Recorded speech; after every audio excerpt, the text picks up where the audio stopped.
다들 계란하고 두부면 단백질 충분하다고 믿으셨죠? 저도 20년 전엔 그렇게 생각했습니다.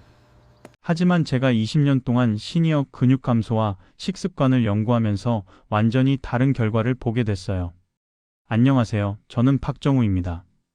20년간 시니어 근육 감소와 식생활을 연구해온 박사로서 오늘 여러분께 꼭 전하고 싶은 이야기가 있습니다.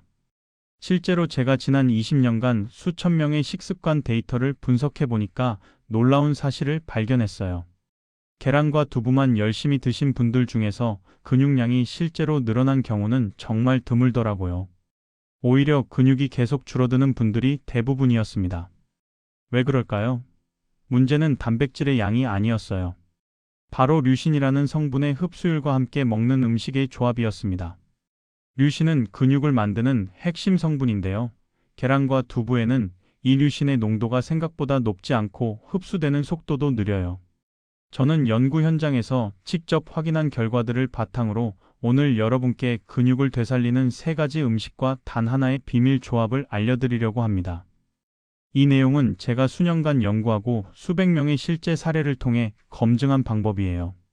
평생 믿어왔던 단백질 상식이 사실은 반대였다면 어떻게 하시겠어요? 오늘 영상 끝까지 보시면 근육을 키우는 진짜 방법을 알게 되실 겁니다. 여러분은 지금 단백질을 어떻게 챙기고 계신가요? 작년 가을이었어요. 한 어르신께서 제 연구소로 찾아오셨습니다. 74세 김영희님이셨는데요. 제게 이렇게 말씀하시더라고요. 계란을 하루에 3개씩 꼬박꼬박 챙겨 드시고 두부도 반모씩 빠짐없이 드셨다고요. 그런데 문제가 뭐였냐면요. 팔에 힘이 하나도 없고 계단만 올라가도 숨이 턱턱 막히신다는 거예요. 손주를 안아주고 싶은데 금방 팔이 후들거려서 못 안아주신대요. 병뚜껑도 이제 혼자서는 못 여신다고 하셨어요. 제가 김영희님의 근육량을 정밀하게 측정해 봤습니다. 결과가 나왔는데요. 같은 연령대 정상 수치의 60%밖에 안 되더라고요. 이건 심각한 근감소 상태였어요. 그래서 제가 김영희님께 말씀드렸습니다. 음식 종류를 완전히 바꾸시는 게 아니라 구성의 순서와 조합을 바꿔보시라고요. 그리고 3가지 식습관을 새롭게 제안했습니다. 김영희님은 처음엔 반신반의하셨어요. 그동안 계란이랑 두부가 최고라고 믿어왔는데 갑자기 다른 걸 먹으라니까 의아해하셨죠. 그런데 정확히 한 달 뒤에요. 김영희님이 연구소에 다시 오셨는데 얼굴에 웃음이 가득하셨어요. 박사님, 손주를 안아도 이제 숨이 안 찬대요. 계단도 예전보다 훨씬 가볍게 올라가신다고 하셨습니다. 제가 다시 측정해 봤더니 근육량이 2kg 넘게 늘어나 있었어요. 이 이야기가 단순히 한 분의 사례로 끝나는 게 아닙니다. 제가 20년간 연구하면서 확인한 수백 건의 데이터가 모두 같은 결과를 보여줬거든요. 오늘 이 영상에서 말씀드릴 내용은 여러분의 근육 관리 방식을 완전히 바꿀 수 있는 중요한 지혜입니다. 혹시 아직 구독과 좋아요를 누르지 않으셨다면 지금 바로 눌러주세요. 이 채널은 여러분의 건강한 노년을 진심으로 응원합니다. 이런 중요한 정보를 더 많은 분들이 알 수 있도록 구독과 좋아요로 힘을 실어주세요. 끝까지 보시면 왜 지금 당장 여러분의 작은 습관을 바꿔야 하는지 분명하게 깨닫게 되실 겁니다. 마지막에 나올 단 하나의 조합법이 모든 것을 바꿀 수 있습니다. 뒤에 나올 흡수 방법을 모르시면 지금까지의 노력이 의미 없어질 수 있어요. 여러분의 식습관을 바꾸는 작은 실천만으로도 충분히 근육을 되살릴 수 있습니다. 그래서 이제는 우리 일상에서 근육과 직접 연결되는 음식들을 하나씩 구체적으로 짚어보겠습니다. 먼저 첫 번째로 말씀드릴 음식은 볶은 콩가루입니다. 여러분 혹시 두부는 자주 드시는데 콩가루는 생소하신가요? 사실 두부와 콩가루는 같은 콩에서 나왔지만 근육을 만드는 능력은 완전히 다릅니다. 볶은 콩가루는 두부보다 단백질이 무려 7배나 농축돼 있어요. 두부를 만들 때는 물이 많이 들어가잖아요. 그런데 콩가루는 물기가 완전히 빠진 상태라서 류신이 훨씬 더 진하게 남아 있습니다. 이게 핵심이에요. 국내 식품영양학회에서 발표한 보고서를 보면요. 볶은 콩가루가 두부보다 단백질 농도가 약 6배에서 7배 높다는 연구 결과가 나왔어요. 게다가 소화율도 더 높습니다. 볶는 과정에서 콩의 단백질 구조가 변해서 우리 몸이 흡수하기 더 쉬운 형태가 되거든요. 제가 만난 분 중에 68세 정순자님이라는 분이 계셨어요. 정순자님은 두부를 정말 꾸준히 드셨어요. 아침 저녁으로 빠지지 않고 드셨는데 근육에는 변화가 전혀 없으셨어요.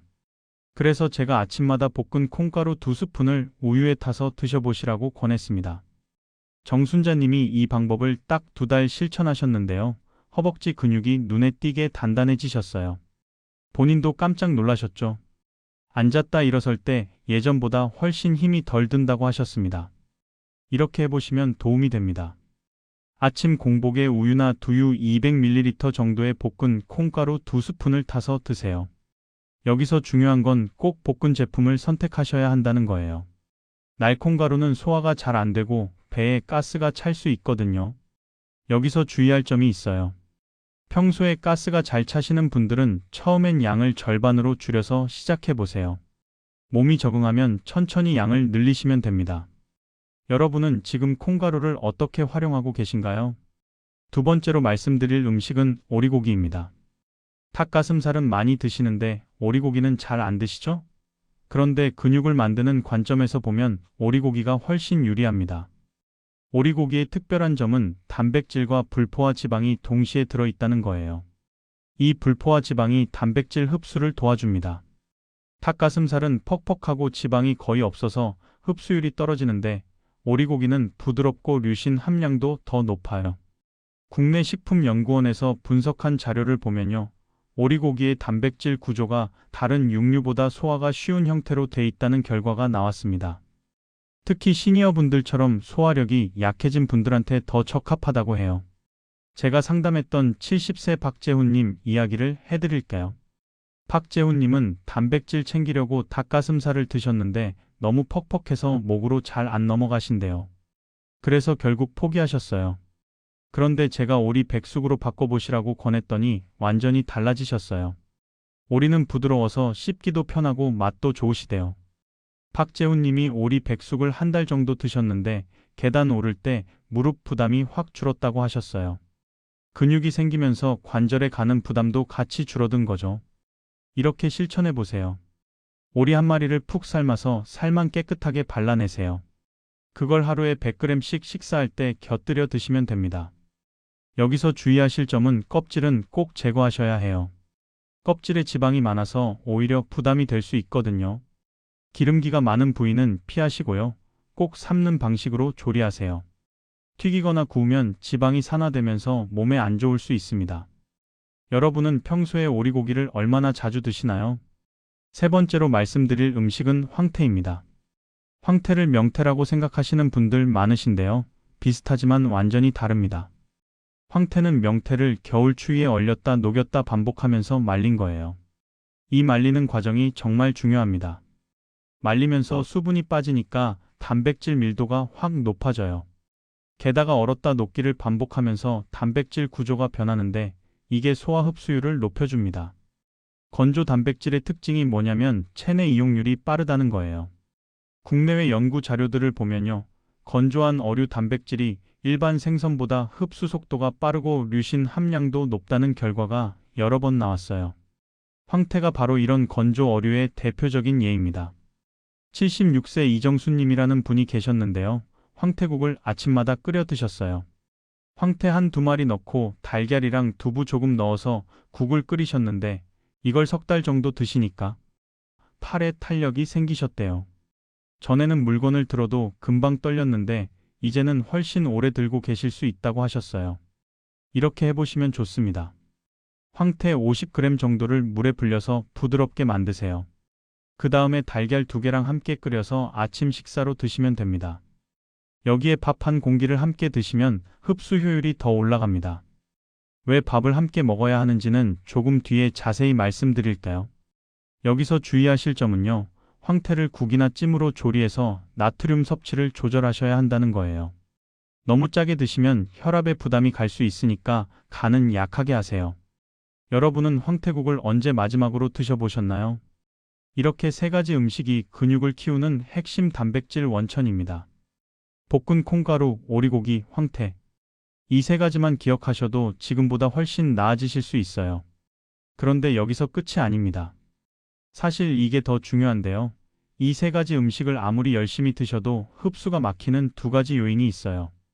이 두 가지를 모르면 아무리 좋은 단백질을 먹어도 근육으로 안 가고 그냥 빠져나갑니다.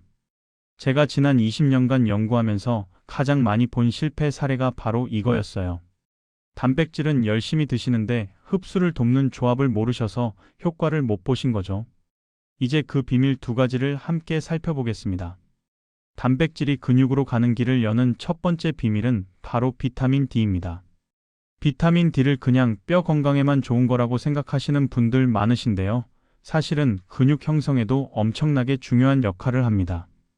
비타민 D는 단백질을 근육세포로 이동시키는 조력자 같은 존재예요.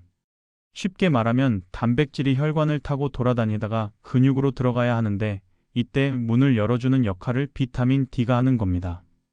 그런데 비타민 D가 부족하면 어떻게 될까요? 단백질이 근육으로 못 들어가고 그냥 떠돌다가 결국 지방으로 쌓이기 쉬워요. 이게 정말 안타까운 일이죠. 좋은 단백질을 열심히 드시는데 근육은 안 늘고 지방만 늘어나는 거예요. 국내 한 대학 연구팀에서 시니어 분들을 대상으로 조사했더니요. 10명 중 7명이 비타민 D가 부족한 상태였어요. 특히 집에만 계시는 분들은 거의 대부분 부족하셨습니다. 햇빛을 안 쬐면 비타민 D가 몸에서 만들어지지 않거든요. 그럼 어떻게 하면 될까요? 하루에 30분 정도 햇빛을 쬐세요. 오전 10시에서 오후 2시 사이가 가장 좋아요. 팔이랑 다리를 노출하고 산책하시면 됩니다. 겨울이나 날씨가 안 좋을 때는 어떻게 하냐고요? 그럴 땐 영양제를 활용하시면 됩니다. 여기서 주의하실 점이 있어요. 비타민 D는 기름에 녹는 성질이 있어서 기름진 음식과 함께 먹어야 흡수가 잘 됩니다. 그냥 물로만 먹으면 흡수율이 떨어져요. 아침 식사 후에 고등어나 계란처럼 기름기 있는 음식 드시고 나서 영양제를 드세요. 이렇게 실천해 보세요. 아침 식사 후에 비타민 D 1000에서 2000 IU 정도를 보충하시면 됩니다. 처음부터 많이 드실 필요는 없어요. 천천히 시작하셔서 몸에 맞는 양을 찾아가시면 됩니다. 여러분은 혹시 비타민 D 검사 받아보신 적 있으신가요? 두 번째 비밀은 여러분이 정말 의외라고 생각하실 수 있는데요. 바로 밥입니다. 요즘 많은 분들이 탄수화물을 줄이려고 밥을 안 드시잖아요. 특히 단백질은 열심히 챙기는데 밥은 거의 안 드시는 분들 많으세요. 그런데 이게 큰 문제예요. 밥은 단백질이 근육으로 전달되는 과정에 꼭 필요한 인슐린 분비를 돕습니다. 인슐린이 뭐냐면요. 영양소를 세포 안으로 밀어넣는 역할을 하는 호르몬이에요. 단백질을 아무리 많이 드셔도 인슐린이 없으면 근육 세포 안으로 못 들어가요. 그냥 혈관에 떠돌다가 빠져나가는 거죠. 그럼 인슐린은 언제 나오냐? 탄수화물을 먹을 때 나옵니다. 그래서 밥을 함께 드셔야 하는 거예요. 국외 여러 연구 자료를 보면요. 탄수화물을 너무 줄이면 오히려 근육이 줄어든다는 결과가 계속 나오고 있어요. 특히 시니어 분들은 더 심각합니다. 젊은 사람들보다 근육 합성 능력이 약하기 때문에 인슐린의 도움이 더 절실하거든요. 제가 상담했던 분 중에 72세 최민호님이라는 분이 계셨어요. 최민호님은 단백질 파우더도 드시고 고기도 열심히 드셨는데 근육은 계속 줄어드셨어요. 알고 보니 탄수화물을 극도로 제한하고 계셨더라고요. 밥을 거의 안 드셨어요. 그래서 제가 밥을 다시 드시라고 권했습니다. 단백질 반찬을 드실 때 밥을 반 공기 이상 꼭 함께 드시라고요. 최민호님이 이 방법을 한 달 반 정도 실천하셨는데 근육량이 눈에 띄게 늘어나셨어요. 여기서 주의하실 점은요. 정제된 흰쌀보다는 잡곡밥이나 현미밥이 훨씬 좋습니다. 흰쌀은 혈당을 급격하게 올리는데 잡곡이나 현미는 천천히 올려서 몸에 부담이 적어요. 과식은 당연히 피하셔야 하고요. 단백질 1g당 탄수화물 2g에서 3g 정도가 적당합니다. 이렇게 실천해 보세요. 단백질 반찬을 드실 때 밥을 반 공기 이상은 꼭 함께 드세요. 오리고기를 드시면 밥을, 황태국을 드시면 밥을, 콩가루를 우유에 타 드시면 식사 때 밥을 함께 드시는 거예요. 여러분 혹시 단백질만 따로 챙기고 밥은 줄이셨던 적 있으신가요? 이 두 가지 원리만 지켜도 단백질이 근육으로 가는 속도가 확 달라집니다. 비타민 D로 문을 열고 밥으로 밀어넣는 거예요. 이게 제가 20년간 연구하면서 찾아낸 가장 중요한 조합의 비밀입니다. 제가 만난 수백 명의 사례를 봤을 때요. 이 두 가지를 실천하신 분들은 예외 없이 근육량이 늘어났어요. 반대로 단백질만 열심히 드시고 이 두 가지를 무시하신 분들은 효과가 거의 없었습니다. 그래서 제가 항상 강조하는 게 뭐냐면요. 좋은 단백질을 먹는 것도 중요하지만 그걸 제대로 흡수할 수 있는 환경을 만드는 게 더 중요하다는 겁니다. 비타민 D와 밥, 이 두 가지가 바로 그 환경을 만들어주는 핵심 요소예요. 이제 마지막으로 오늘 내용을 한눈에 정리해서 여러분이 바로 실천할 수 있도록 말씀드리겠습니다. 오늘 내용을 쭉 정리해 볼까요? 우리가 평생 믿어왔던 상식부터 다시 한번 짚어보겠습니다. 계란과 두부가 나쁜 음식은 아니에요. 하지만 근육을 채우기엔 류신이 부족하고 흡수율이 낮습니다. 계란을 하루에 3개씩 드셔도 근육이 안 늘어나는 이유가 바로 이거예요. 류신 농도가 낮아서 근육 합성 신호가 약하게 전달되는 거죠. 두부도 마찬가지입니다. 물이 많이 들어가 있어서 단백질 밀도가 낮고 흡수 속도도 느려요. 그럼 뭘 먹어야 하냐? 오늘 제가 말씀드린 3가지를 기억하세요. 볶은 콩가루, 오리고기, 황태입니다. 이 3가지는 류신 함량이 높고 소화가 빠르며 시니어 분들한테 부담이 적습니다. 볶은 콩가루는 두부보다 단백질이 7배 농축돼 있어요. 아침에 우유나 두유에 2스푼 타서 드시면 됩니다. 오리고기는 부드럽고 불포화 지방이 있어서 흡수가 잘 돼요. 한 마리 삶아서 하루 100g씩 나눠 드세요. 황태는 말리는 과정에서 단백질 밀도가 높아지고 흡수율도 올라갑니다. 50g 정도를 달걀이랑 끓여서 아침 식사로 드시면 돼요. 하지만 이것만으로는 부족합니다. 여기서 정말 중요한 2가지가 더 있어요. 비타민 D와 밥입니다. 이 2가지가 있어야 단백질이 근육으로 갑니다. 비타민 D는 단백질을 근육 세포 안으로 들어가게 하는 문을 열어줘요. 하루 30분 햇빛을 쬐거나 아침 식사 후에 영양제로 1000에서 2000 IU를 보충하세요. 밥은 인슐린을 분비시켜서 단백질을 근육으로 밀어넣는 역할을 합니다. 단백질 반찬을 드실 때 밥을 반 공기 이상 꼭 함께 드세요. 이 5가지 원리를 실천하면 어떻게 될까요? 제가 20년간 연구하고 수백 명을 관찰한 결과 2달 안에 확실한 변화가 나타납니다. 계단을 오를 때 숨이 덜 차고 병뚜껑이 쉽게 열리고 손줄을 안을 힘이 생깁니다. 74세 김영희 님이 그랬고 68세 정순자 님이 그랬고 70세 박재훈 님이 그랬어요. 이분들 모두 계란과 두부만 드시다가 이 방법으로 바꾸신 뒤에 근육량이 2kg 이상 늘어났습니다. 잘못 관리했을 때 위험이 뭘까요? 근감소가 계속 진행되면 넘어지기 쉽고 골절 위험이 높아지고 결국 거동이 불편해집니다. 혼자 생활하기 어려워지는 거죠. 제가 연구 현장에서 본 가장 안타까운 경우가 바로 이거였어요. 반대로 제대로 관리했을 때 효과는 정말 놀랍습니다. 근육이 늘어나면 기초 대사량이 올라가서 체중 관리가 쉬워져요. 혈당 조절도 잘 되고 관절 부담도 줄어들고 무엇보다 삶의 질이 완전히 달라집니다. 하고 싶은 걸 할 수 있는 몸이 되는 거예요. 그럼 오늘 당장 뭘 해야 할까요? 딱 하나만 실천해 보세요. 내일 아침에 황태국 한 그릇 끓이세요. 황태 50g에 달걀 2개 넣고 끓이고 거기에 밥 한 공기를 함께 드세요. 그리고 식사 끝나고 나서 밖에 나가서 30분 정도 햇빛 쬐면서 산책하세요. 이게 근육을 되살리는 첫걸음입니다. 거창한 거 필요 없어요. 이 작은 실천 하나가 2달 뒤에 여러분의 몸을 완전히 바꿔놓을 겁니다. 제가 20년간 연구하면서 확인한 가장 확실한 방법이에요. 오늘 영상이 도움이 되셨다면 구독과 좋아요 꼭 눌러주시고요. 주변의 근육 감소로 고민하시는 분들께 이 영상을 꼭 공유해주세요. 한 분이라도 더 건강한 노년을 보내실 수 있도록 함께 도와주시면 감사하겠습니다. 마지막으로 여러분께 질문 하나 드리고 싶어요. 여러분은 지금 단백질을 어떻게 챙기고 계신가요? 오늘 말씀드린 방법 중에 당장 실천해 볼 만한 게 있으신가요? 댓글로 여러분의 경험과 생각을 남겨주세요. 모든 댓글 하나하나 읽어보고 답변 드리겠습니다. 건강한 근육으로 여러분의 소중한 일상을 지키시길 바랍니다. 감사합니다.